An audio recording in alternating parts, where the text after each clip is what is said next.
रूस के साथ बढ़ते तनाव के बीच यूक्रेन के कीव से लोगों का पलायन जारी है। अमेरिकी खुफिया एजेंसी पहले ही चेतावनी दे चुकी है कि रूस की रणनीति सबसे पहले कीव पर हमला करने की है।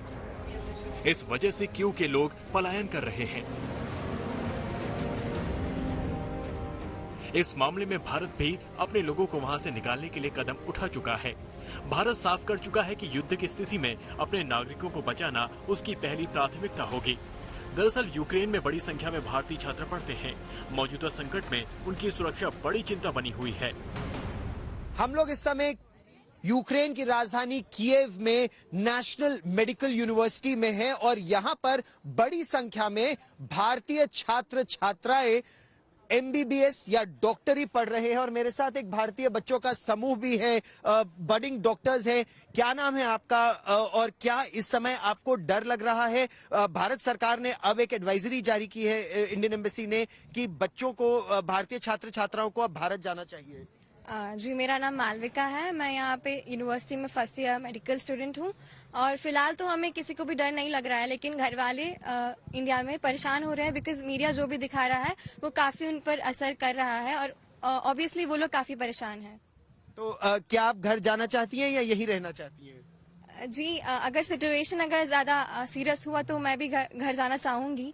जी, मेरा नाम शारन है। मुझे लगता है कि अभी तक कोई ऐसा डरने वाली बात है नहीं अभी यहाँ पे, बट अगर सिचुएशन बुरा हो जाता है तो फिर हमें जाना तो पड़ेगा ही, क्योंकि हमारे पेरेंट्स का दबाव हम पे हो जाता है कि नहीं, न्यूज़ पे ये दिखा रहे हैं तो हमें जाना पड़ेगा, तो इसलिए हम चले जाएंगे आफ्टर सम टाइम। यस, ठीक है। ये बहुत बड़ा हॉस्टल है, बहुत बड़ी संख्या में लगता है यहाँ पर बच्चे मेडिकल पढ़ रहे हैं। क्या आपके भी माता पिता कह रहे हैं वापस आइए या आसपास आपको कहा जा रहा है? इंडियन एम्बेसी के मैसेज के बाद आपने क्या सोचा है?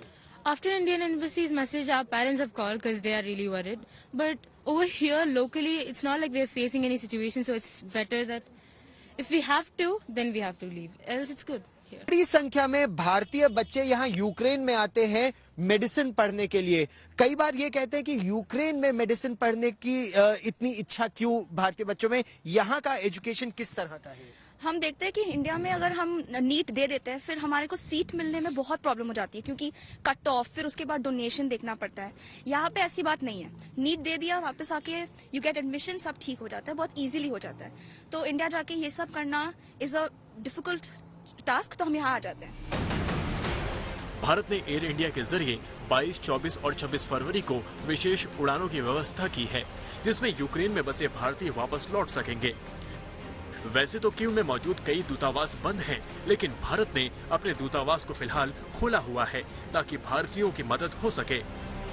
यूक्रेन में भारत का राजदूतावास, ये दूतावास पूरी तरह से खुला हुआ है। भारत के लिए कोई तनाव की स्थिति फिलहाल तो नहीं, राजदूतावास पूरी तरह से काम भी कर रहा है और जो कुछ तनाव बढ़ा वो कुछ छात्र छात्राओं के तनाव को लेकर था जो सुरक्षित भारत लौट जाना चाहते थे और एयर इंडिया ने इसीलिए 22 फरवरी, 24 फरवरी और 26 फरवरी 3 स्पेशल फ्लाइट्स का ऐलान किया है और भारत सरकार ने यह कहा है कि यूक्रेन से दिल्ली के लिए, यानी कीव से इंदिरा गांधी इंटरनेशनल एयरपोर्ट दिल्ली के लिए कोई भी उड़ान जब जाएगी तो उसमें कोविड रिस्ट्रिक्शंस नहीं होंगे, वो एयर बबल का हिस्सा होगा और जो भी भारत जाना चाहता है, मेडिकल इंजीनियरिंग के छात्र छात्राएं या फिर और लोग जो यहाँ यूक्रेन में नौकरी कर रहे हैं, काम कर रहे हैं, व्यापार कर रहे हैं, तो उनको घबराने की आवश्यकता नहीं है।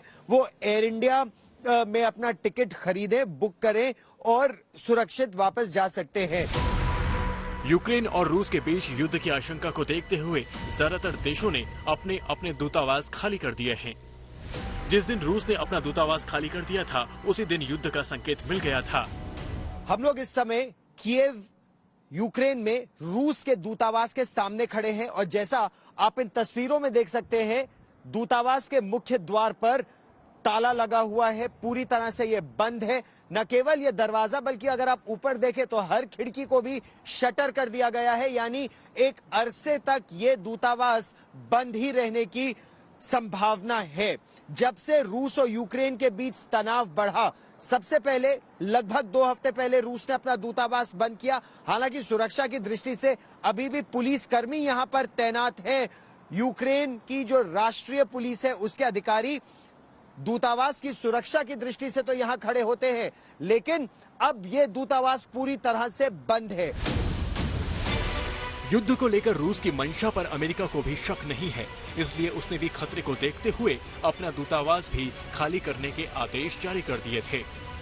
और यूक्रेन की राजधानी कीव में इस समय हम लोग अमेरिकी दूतावास के बिल्कुल सामने हैं, लेकिन ये दूतावास अब पूरी तरह से बंद कर दिया गया है। सामने एक नोटिस है, territory of the US embassy protected by Ukrainian law, Vienna convention on diplomatic relations. लेकिन यहां से अमेरिका के राजदूत हो, राजनयिक हो, वो कीव से पोलैंड के बॉर्डर के निकट लेविव करके एक शहर है, वहां चले गए हैं, क्योंकि अगर खतरा बढ़ता है तो उस शहर से पोलैंड का बॉर्डर बहुत निकट है और पोलैंड सुरक्षित निकल पाना उनके लिए आसान होगा। दूतावास खाली हो रहे हैं और यूक्रेन में डर का माहौल लगातार बढ़ रहा है। रूस यूक्रेन तनाव के बीच यूक्रेन की सेना भी हमले के लिए तैयार हो रही है और साथ ही उन शहीदों को श्रद्धांजलि दे रही है जो सीमाओं पर हो रही गोलाबारी में शहीद हुए हैं।